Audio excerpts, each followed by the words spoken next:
Good morning, and today let's take a look at the new React state management library made by Facebook called Recoil. Recoil introduces two new concepts: items that represent state and selectors. These are values derived from the state. Data from Recoil can be used as a substitute for React component state, or it can be shared between multiple components. Let's build a simple counter app to see how it works. Let's begin by generating new CRA app.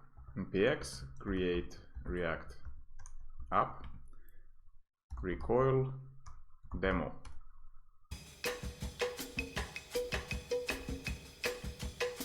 Now let's install Recoil. From Recoil demo application root, let's run yarn add recoil.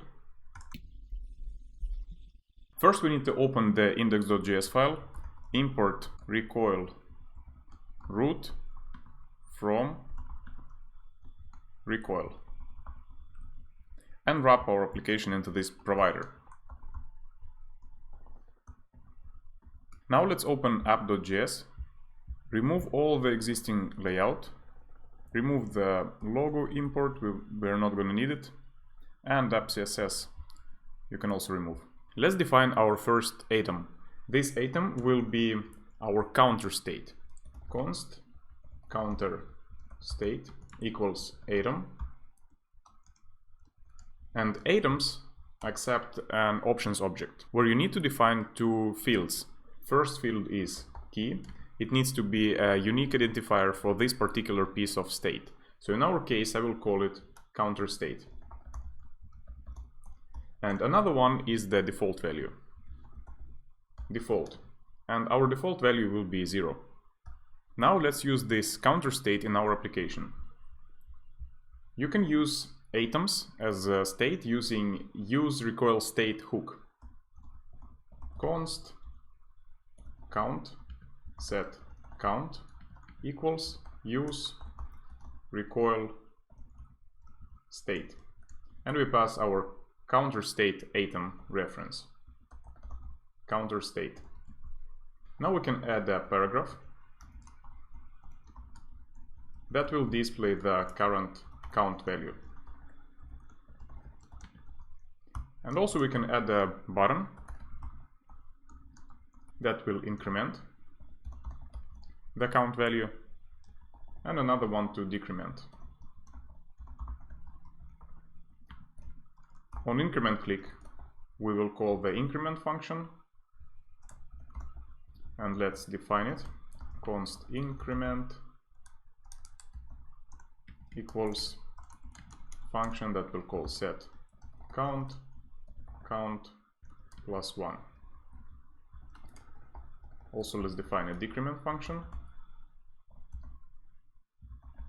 decrement, and our decrement button will call the decrement function. Let's verify that it works. Increment, decrement, oh shit, decrement also increments. Change plus to minus, increment, decrement. Okay, it works now. Let's define a selector. It is a tool from Recoil that allows you to create derived data from your state. So we can create some value that will be updated when the state will be updated, and it will be 2x, so the value of our state, the value of our counter, multiplied by 2. Let's call it const x2 selector equals selector. Selectors also need to get a unique key x2 selector. And also we need to define a pure function, which means that for any given input it will return the same output, and also it should not modify any global variables.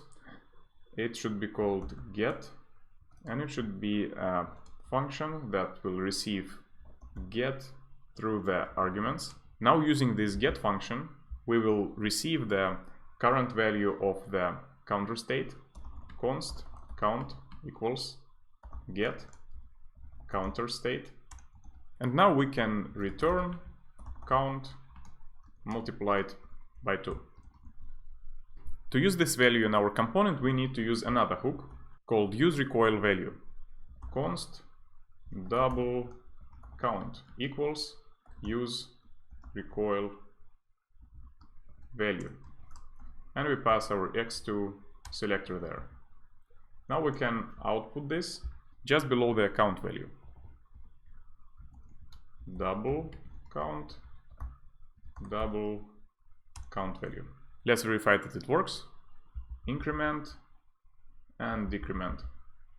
Thank you for watching this video. Let me know in the comments what programming topics would you like to be covered by me on my channel. And see you in the next video something. Bye bye.